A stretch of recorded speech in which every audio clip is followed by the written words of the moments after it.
கொள்கிறேன். என் பெயர் எஸ் பிரேமா. நான் வேலம்மாள் வித்யாஸ்ரம் மேல்நிலைப் பள்ளியில் படிக்கிறேன். நான் 10ஆம் வகுப்பு படிக்கிறேன். இப்போது நான் ஒரு திருக்குறள் சொல்ல போகிறேன். திருக்குறள் மட்டும் அல்ல, அதோட ஒரு கதையும்.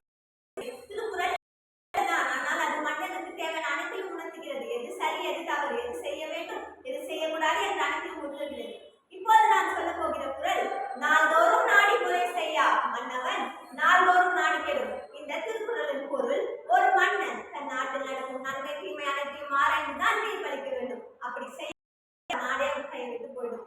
இந்த திருக்குறளுக்கு ஏற்ற மாதிரி ஒரு கதையை பார்க்கலாமா? இந்த கதை கோவலன் கண்ணகி அப்படின்ற ஒரு கணவன் மனைவியை பற்றின கதை. கோவலன் வெளியூருக்கு சென்று வணிகம் செய்யலாம்னு அவன் மனைவி கண்ணகியை கூட்டிட்டு மதுரை மாவட்டத்துக்கு போறான்.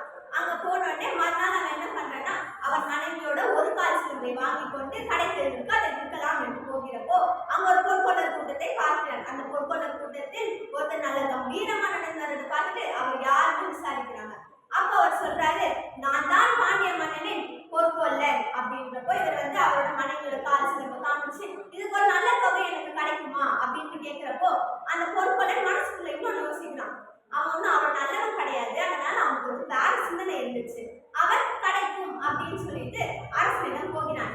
போய் அவன் சொல்றானா, அரசே, இந்த கால் சிலம்பு நம் ராணியோட கால் சிலம்பு தான், சிறிது நாட்கள் முன்பு தொலைந்து போன சிலம்பு தான் இது அப்படின்னு சொன்னான். ஆனா பார்த்தோம்னா அந்த பொற்கொள்ளன் தான் அந்த சிலம்பை திருடி வச்சிருப்பான். அதே போல ஒரு சிலம்பு இருப்பதால் அது அந்த சிலம்பு அப்படின்னு சொல்லி அரசரை ஏமாத்திடுவான். அது தெரியாத அரசன் வீரர்களை கூப்பிட்டு ஆணையிடுகிறார், அந்த கண்ணன் தலையை கொய்து என் மனைவி சிலம்பு எடுத்து வாருங்கள் என்று. அதே போலவே கோவலன் தலை கொய்யப்படுகிறது. இதை கேட்ட கண்ணகியால் ஏற்றுக்கொள்ள முடியவில்லை. அழுகிறாள், கொண்டால் அவரால் தாங்கிக் கொள்ள முடியவில்லை. அந்த தலை விரித்த கோலத்துடன் மறைந்த கண்களுடன் அந்த மாளிகைக்கு செல்கிறார். அங்கிருந்த காவலாளி இது தெய்வமோ பூதமோ இல்ல பராசக்தியோ என்று பயப்படும் அளவுக்கு அவர் கோலம் இருந்தது. அவர் உள்ளே சென்று, மன்னா, என் கோவலன் என்ன செய்தான், அவனை எதுக்கு நீங்க அப்படி செஞ்சீங்க அப்படின்னு கோவத்தோட ஒரு ஆக்ரோஷத்தோட கேட்கிறப்போ அவர் சொல்றாரு, உன்னோட கணவன் ஒரு திருடன், அதாவது ஒரு கள்வன் அப்படின்னு சொல்றப்போ கண்ணகி சொல்றாங்க, இல்லை மன்னா, என் கையில் இருப்பதோ மாணிக்க பரல்கள், அதிலும் அதுதான் இருக்கும் அப்படின்றாங்க. அப்போ அரசர் சொல்றாரு, என் மனைவியின் சிலம்பில் இருப்பது முத்து பரல்கள், ஏதோ அதை உடைக்காமி அப்படின்னு சொல்றப்போ கண்ணகி அதை கோவத்துடன் போட்டு உடைக்கிறாங்க. அப்போ உள்ள அந்த முத்து பரல்கள் தெரிந்து மன்னன் முகத்தில் விழுகிறது.